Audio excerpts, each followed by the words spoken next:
A megfejtését nem tudom megmondani, de az tény és való, hogy a mai világban most az operett és után tulajdonképpen a musical vette át azt hiszem a színházi zenei világnak azt a szerepét, amire nagyon nyitottak az emberek, hogy mitől nyitott, ha azt kérdezed meg, mitől nyitottak az emberek a musicalek felé, hogy mitől ilyen sikeres a musical, mint műfaj, akkor arra sem tudom a választ, de az biztos, hogy a népnevelő szerepe most a zenés műfajok közül a musicalnek van a leginkább.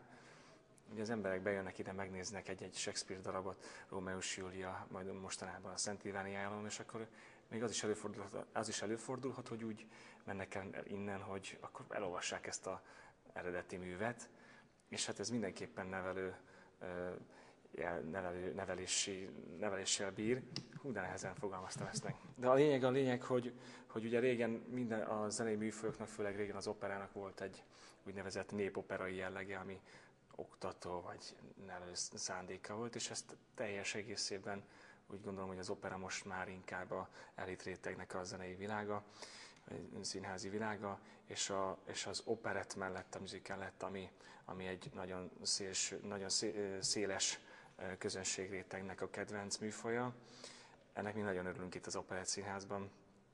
És hát, hogy ennek mi a titka, azt valószínűleg nem fogjuk tudni megfejteni. Ez nem csak Magyarországon van így, mert külföldön is nem véletlen, hogy külföldön is nagyon nagy divat lett, vagy divat volt mindig is, azt nem tudom, de a musicalek, nagyon sok musicalt, így a Rómeó és Júliát, az Oltári srácokat, stb. Új bemutatókat is hoz a színház külföldről, és ezek mind nem véletlenek.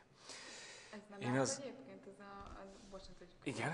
Nem árt ez a Nyugodtan vágj közben, mert akkor az beszélgetés lesz.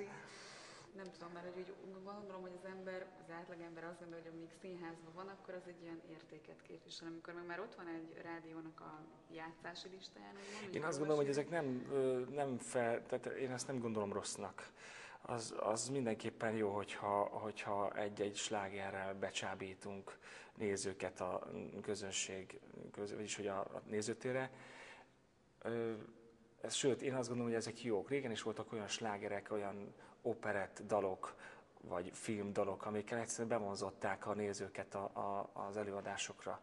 És azt gondolom, hogy ez követendő, és az mindig pozitív hatással van. Tehát ettől még a színház nem lett olcsó, nem lett a népszerűség, nagyon gyakran most együtt van azzal, hogy valaki olcsón adja a művészetét. Én azt gondolom, hogy a színház, a zenés színház az nem az olcsóságról szól, hanem arról, hogy megszólítsuk úgy az embereket, akik elmennek a színház mellett. Sokszor látunk olyat, hogy például prózai darabra nagyon nehéz becsábítani az embereket, és ezeknek mind oka van. Nyilván egyrészt marketing kérdés, és nyilván másrészt pedig nyilván szereposztás és darabválasztás kérdés. De ezek mind így összefüggnek. Én nem gondolom, hogy egyiknek vagy másiknak van igaza.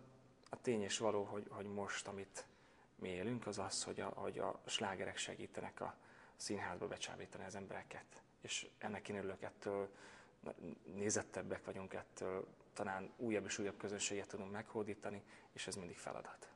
De mikor találkoztál először a musicallal? Én első emléképet, hogy melyik Én első emlékem természetesen a Hair volt, a Serdőkor legelején, aztán a Jézus Krisztus Superstar. És hát nagy varázslat volt mind a kettő, nem véletlen, hogy most itt játszom ebben a színházban.